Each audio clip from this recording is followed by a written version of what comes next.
Assalamualaikum warahmatullahi wabarakatuh, kembali lagi dengan di channel New Sonic.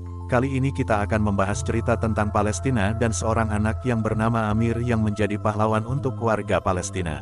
Oke, jangan tunggu lama lagi.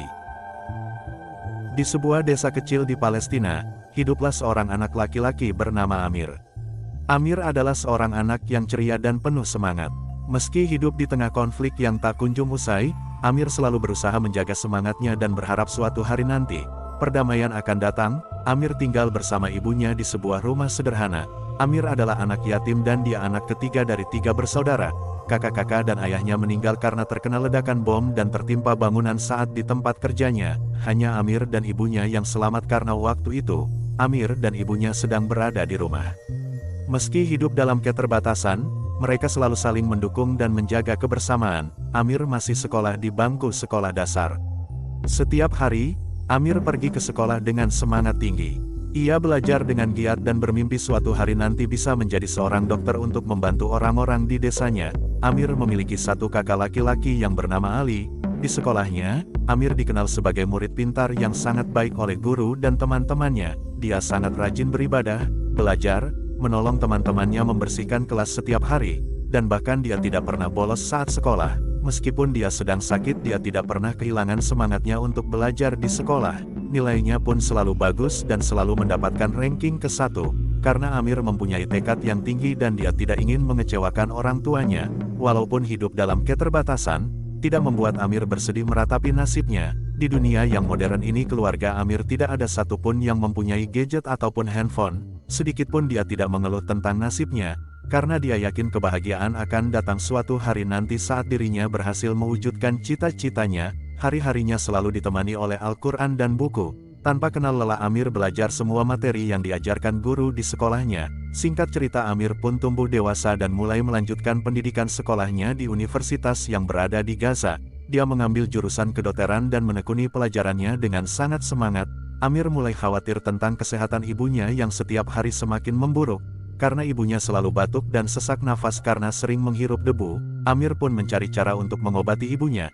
Dia mempelajari obat apa saja yang ampuh untuk paru-paru supaya bisa menolong ibunya. Suatu saat Amir pun bertemu dengan salah satu dokter yang bernama Dr. Malik. Amir pun menceritakan kondisi kesehatan ibunya yang memburuk kepada Dr. Malik, dan akhirnya Dr. Malik pun memberikan obat kepada Amir untuk ibunya. Amir pun langsung bergegas pulang untuk memberikan obat TSB kepada ibunya. Saat di jalan menuju rumahnya, Amir merasa tidak tenang karena saat itu Palestina sedang ada konflik peperangan, jadi dia sangat berhati-hati. Amir pun tiba di rumahnya. Dia memeluk ibunya karena dia sangat rindu dengan ibunya karena sudah lama dia tidak pulang. Amir menceritakan kabarnya di sekolah, dan dia memberikan ibunya obat yang diberi oleh Dr. Malik. Sesudah ibunya meminum obat TSB, kondisinya lumayan membaik, batuk-batuknya sudah berkurang dan nafasnya pun tidak terlalu sesak. Amir dan ibunya pun bersyukur. Lalu Amir meminta ibunya untuk rutin setiap hari meminum obat TSB. Keesokan harinya Amir pun pamit kepada ibunya untuk berangkat lagi ke sekolahnya. Sesampainya di sekolah, Amir menemui Dr. Malik dan mengucapkan terima kasih kepada Dr. Malik. Karena kondisi ibunya membaik sesudah meminum obat TSB, Dr. Malik meminta Amir untuk mempelajari obat-obatan. Saat itu Amir berpikir jika suatu saat dia menjadi dokter, dia akan terus membantu rakyat Palestina untuk tetap terus sehat dan tidak terserang penyakit, sekalipun rakyat Palestina terluka karena peperangan. Dia akan berusaha semaksimal mungkin untuk menyembuhkannya. Tahun demi tahun pun berlalu, konflik perang pun makin memanas. Amir yang saat itu sudah menyelesaikan pendidikannya akhirnya menjadi dokter dan ditugaskan di salah satu rumah sakit di Gaza. Di awal penugasannya Amir mulai bekerja menangani pasien yang terkena ledakan bom. Saat itu Amir merasa sangat kaget karena dia tidak menyangka kalau dia langsung ditugaskan untuk menangani pasien yang terkena dampak perang. Ya mau tidak mau Amir pun menjalankan tugasnya. Amir tidak kenal lelah menangani pasiennya yang kondisinya memprihatinkan. Bahkan kebanyakan korbannya adalah anak-anak. Setiap hari Amir tidak berhenti mengobati pasien. Dia mulai kewalahan menangani pasien korban perang yang setiap hari semakin banyak. Sampai dia pun lupa untuk beristirahat. Amir benar-benar kelelahan dan dia pun terpaksa istirahat dulu karena kondisinya yang lelah. Saat dia beristirahat, dia membayangkan wajah ibunya, dan dia bertanya dalam hatinya sedang apa ibunya saat ini. 2 bulan sudah Amir bekerja sebagai dokter. Dia sangat bangga karena dia berhasil mewujudkan cita-citanya. dan dia sangat bersyukur. Amir berniat untuk pulang ke rumah ibunya. Dia sangat rindu kepada ibunya karena sudah lama Amir tidak pulang. Amir pun diizinkan untuk pulang dan cuti selama 3 hari karena saat itu bertepatan juga dengan hari libur. Saat Amir mengemas pakaiannya, Amir mendadak kehilangan rasa ingin pulangnya. Dia tidak tahu kenapa firasatnya menyatakan kalau ibunya melarang dia untuk pulang ke rumah. Amir pun berdiam diri sejenak dan sambil membacakan doa, dia mengelus dadanya. Akhirnya setelah lama dia berpikir, Amir mengurungkan niatnya untuk pulang karena khawatir terjadi apa-apa pada dirinya. Walaupun dia juga mengkhawatirkan ibunya, tapi dia juga berpikir memang lebih baik dia tetap bekerja saja untuk membantu rakyat Palestina yang menjadi korban perang. Keesokan harinya, Amir mulai bekerja seperti biasa. Dengan rasa yang campur aduk dia terus berusaha fokus untuk bekerja. Firasatnya selalu berpikiran yang aneh dan dia selalu banyak melamun. Hingga akhirnya rekan kerjanya pun menanyakan apa yang terjadi kepada Amir.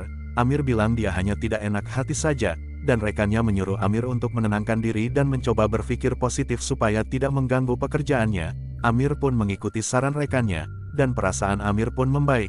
Lalu saat itu dia melihat ke depan ada banyak mobil ambulan yang menurunkan pasien korban perang yang kondisinya sebagian besar sudah tidak sadarkan diri, bahkan ada yang meninggal juga.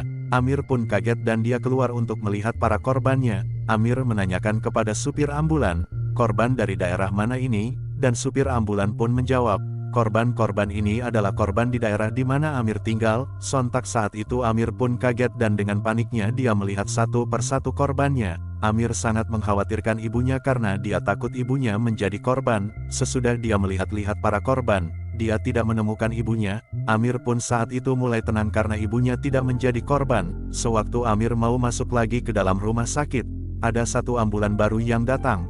Amir pun curiga dengan kedatangan ambulan itu. Dan akhirnya Amir kembali melihat korban-korban yang ada di dalam ambulan TSB. Amir pun menanyakan lagi kepada supir ambulan yang baru datang itu. Dan supir ambulannya pun menjawab, korbannya masih di lokasi yang sama dengan korban sebelumnya dan yang dibawa ini semua korban yang dibawa ini sudah meninggal. Amir pun langsung membukakan pintu mobilnya. Dan ternyata begitu terpukulnya Amir melihat salah satu korbannya adalah ibunya sendiri. Dengan rintihan menahan air mata, Amir menggendong jasad ibunya keluar dari mobil. Saat itu suasana pun sangat kalut. Amir membawa jasad ibunya ke dalam rumah sakit, dan rekan-rekan Amir pun bertanya, siapakah yang Amir gendong? Dan Amir menjawab dengan penuh rasa sedih bahwa itu adalah ibunya yang sudah meninggal, sehingga membuat rekan-rekannya terdiam dan turut bersedih atas meninggalnya ibu Amir. Keesokan harinya ibu Amir pun dimakamkan.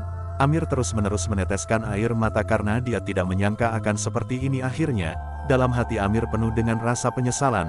Kalau dia tahu akan seperti ini dia akan pulang dan menemui ibunya.